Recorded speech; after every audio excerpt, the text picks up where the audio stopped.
Yang keenam ada bagian alamat. Nah, terdapat dua alamat, yaitu di dalam surat dan di luar surat. Yang maksud dari alamat luar tadi itu ditulis di bagian sampul surat. Nah, kalau yang alamat dalam itu ditulis di dalam surat. Alamat yang dimaksud dalam bagian ini merupakan alamat dalam. Kita akan membahas alamat dalam. Nah, ada beberapa hal yang harus kita perhatikan dalam menulis alamat dalam ini. Dalam seharusnya hal-hal tersebut adalah berikut ini. Hal-hal tersebut adalah: 1. Kata kepada. Pada alamat dalam seharusnya tidak ada, karena kepada berfungsi sebagai penghubung intrakalimat yang menyatakan arah. Kemudian yang kedua, menggunakan kata yang terhormat tanpa tanda titik. Kalau memakai kalimat yang terhormat itu tidak perlu memakai tanda titik. Namun yang bisa disingkat itu. Kemudian kalau yang terhormat kita singkat menjadi YTH titik Y besar, TH kecil, kemudian titik. Nah, jika disingkat itu YTH. Nah, kemudian dari yang terhormat kita singkat menjadi YTH. Itu memerlukan tanda titik. Jadi, kalau jika tidak disingkat yang terhormat itu tidak perlu menggunakan tanda titik. Namun, kalau YTH itu perlu menggunakan tanda titik jika dipersingkat. Kemudian yang ketiga, menggunakan kata bapak, ibu, saudara. Nah, jika yang dituju adalah seseorang bukan nama instansi, kata bapak, ibu, saudara selalu ditulis dengan huruf kapital di awal kata dan diikuti oleh nama orang. Nah, sedangkan jika memiliki gelar akademik, misal profesor, doktor, sarjana pendidikan, magister pendidikan, misalnya profesor, dokter, maka tidak perlu menggunakan kata sapaan bapak, ibu, ataupun saudara. Yang keempat, penulisan kata jalan tidak disingkat. Di setiap baris pada bagian alamat dalam tidak diakhiri oleh tanda titik dan harus ditulis secara lengkap bersama nama gang, nomor, RT, RW, kota, dan provinsi. Yang kelima, kode pos hanya dituliskan pada alamat sampul, tidak perlu dicantumkan di surat. Yang keenam, penggunaan bentuk di tempat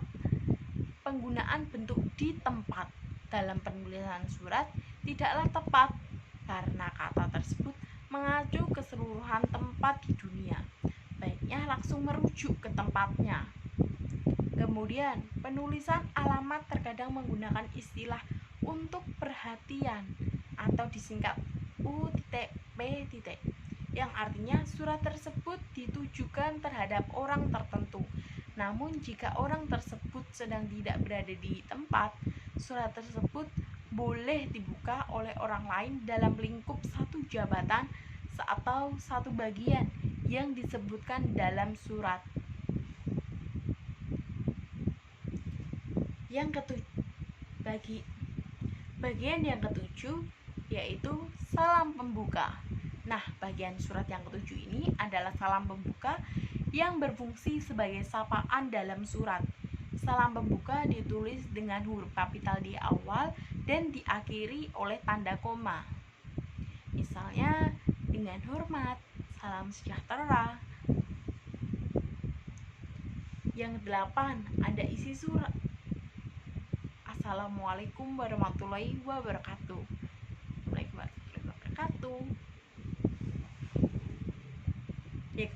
Bagian yang 8 adalah isi surat nih. Nah, isi surat dibagi menjadi 3. Yang pertama ada pembukaan, yang kedua ada inti, yang ketiga ada penutup. Kita bahas terlebih dahulu yaitu pembukaan. Isi surat dibagi menjadi 3. Yang pertama ada pembuka, yang kedua ada isi, yang ketiga ada penutup. Kita bahas dulu yang pertama, yaitu pembuka.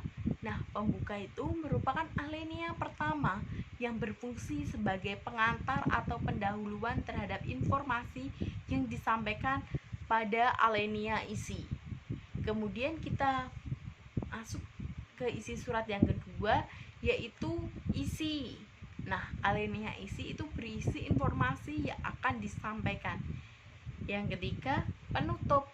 Nah, sedangkan alinea penutup ini berisi ucapan terima kasih atau harapan dari penulis surat kepada pembaca surat. Kita bagian surat yang ke-9, yaitu salam penutup. Salam penutup merupakan penutup surat, biasanya menggunakan kata hormat saya, hormat kami, wassalamualaikum warahmatullahi wabarakatuh. Penulisan salam penutup tersebut seperti salam pembuka, diawali oleh huruf kapital dan diakhiri oleh tanda koma. Bagian ke-10. Nama jelas pengirim dan tanda tangan. Nah, setelah salam penutup terdapat nama jelas pengirim surat beserta tanda tangan. Nah, atas nama digunakan apabila orang yang berwenang melimpahkan kekuasaan kepada bawahannya untuk menandatangani atas nama orang yang memberi wewenang. Misalnya, bagian surat yang terakhir yaitu tembusan. Nah, tembusan merupakan bagian surat yang menunjukkan pihak atau orang lain yang juga berhak mendapatkan surat tersebut. Namun posisi ke-11 ini